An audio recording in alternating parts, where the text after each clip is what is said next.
اعوذ باللہ من الشیطان الرجیم بسم اللہ الرحمن الرحیم اہدنا الصراط المستقیم۔ اے خدا ہمیں صراط مستقیم کی طرف ہدایت دے۔ یہ آیت در حقیقت ایک دعا ہے، اور یہ دعا وہ واحد دعا ہے جو انسان پر واجب ہے۔ کیونکہ جس طرح سورۃ الحمد واجب ہے، تو جو سورۃ الحمد میں ہے وہ ہر مسلمان پر واجب ہے۔ انسان کے لیے ضروری ہے کہ ہدایت یافتہ رہے، کیونکہ اس آیت کا پہلا جملہ ہے، پہلا لفظ ہے اہدنا، یعنی کہ ہدایت۔ اگر ہم ہدایت کی بات کریں تو ہدایت دو طرح کی ہے، ایک ہدایت تکوینی اور ایک ہدایت انبیاء۔ ہدایت تکوینی وہ ہے، یعنی اللہ نے جس چیز کو خلق کیا اسے ہدایت دی کہ کیا کام کرنا ہے اور کون سا کام کیسے کرنا ہے، یعنی دل کو کیسے دھڑکنا ہے، کھانا جسم میں جا کر خون کے کن ذروں میں کس رنگ میں بدلے گا، دانہ کیسے پھل بنے گا، یہ سب اللہ نے ہدایت دی۔ دوسری ہدایت ہدایت انبیاء، جس کے لیے ہم دعا کرتے ہیں اہدنا الصراط المستقیم، اے خدا سیدھی راہ پر چلا۔ اب اگر ہم بات کریں سیدھی راہ کی، تو سیدھی راہ کون سی ہے، ہمیں کس راہ پر چلنا چاہیے اور کس راہ پر نہیں چلنا چاہیے۔ جب ہم دنیا کی طرف نظر اٹھاتے ہیں تو ہم دیکھتے ہیں کہ انسانوں نے کچھ راستے اپنائے۔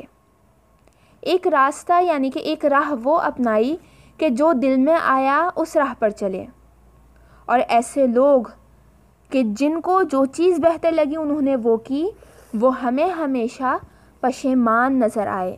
اکثر لوگوں نے خودکشیاں کی، کوئی کبھی مطمئن نظر نہیں آیا۔ ایک راستہ لوگوں نے یہ اختیار کیا کہ میں اپنے کہنے پر نہ چلوں لیکن کسی اور کے کہنے پر چلوں، اپنے ہی جیسے کسی انسان کو رول ماڈل مانا۔ اس راہ پر نقصان یہ ہے کہ جیسے میں غلطی کر سکتا ہوں، ایسے ہی سامنے والا بھی تو غلطی کر سکتا ہے، جس سے میں پوچھ رہا ہوں وہ بھی غلطی پر ہو سکتا ہے۔ ایک راستہ یہ انسانوں نے اختیار کیا، آباء و اجداد کا راستہ۔ اس کا نقصان یہ ہے کہ اس طرح انسان غور و فکر سے دور ہو گیا۔ اگر آباء و اجداد اندھیرے میں رہے تو یہ بھی اندھیرے میں رہے گا۔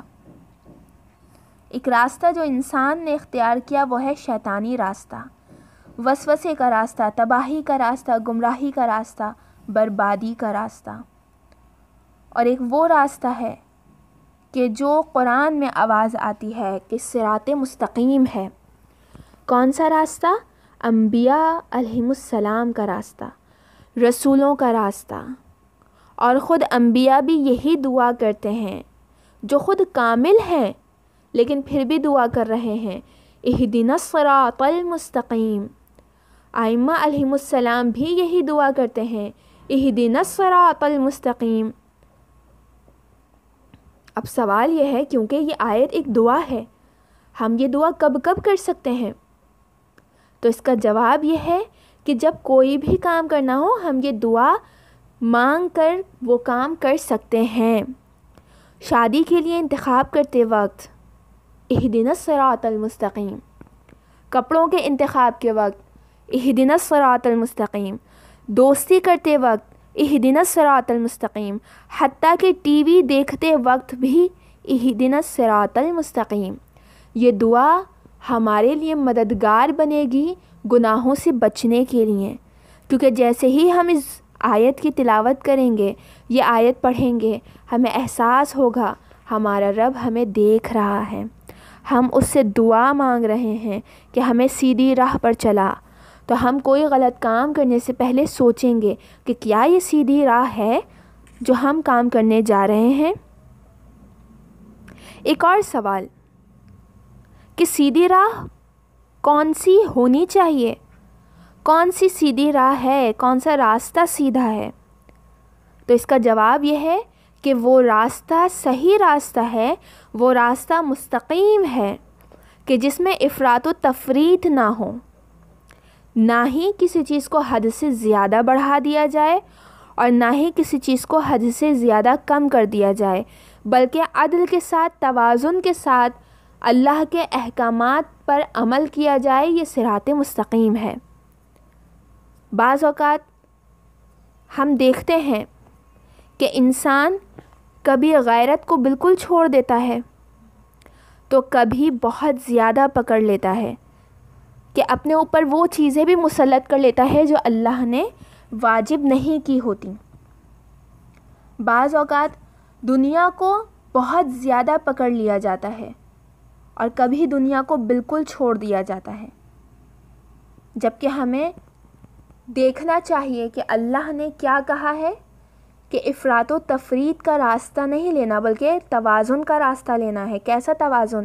قرآن پاک میں آیت ملتی ہے، ربنا آتنا فی الدنیا حسنۃ وفی الآخرۃ حسنۃ وقنا عذاب النار۔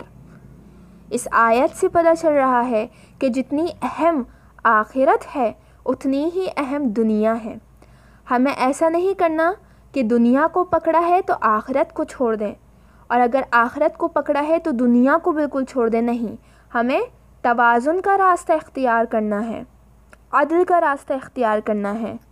روایات میں موجود ہے کہ ہماری جو چھوٹی چھوٹی باتیں ہیں ہم اس میں بھی عدل اختیار کریں، کہ نہ ہی کسی کی تعریف اتنی زیادہ کریں کہ حد سے بڑھ جائیں، یہ چاپلوسی میں چلا جاتا ہے، اور نہ ہی کبھی اتنی تنقید کریں کہ وہ نفرت میں بدل جائے، اور یہ حسد کی نشانی ہے۔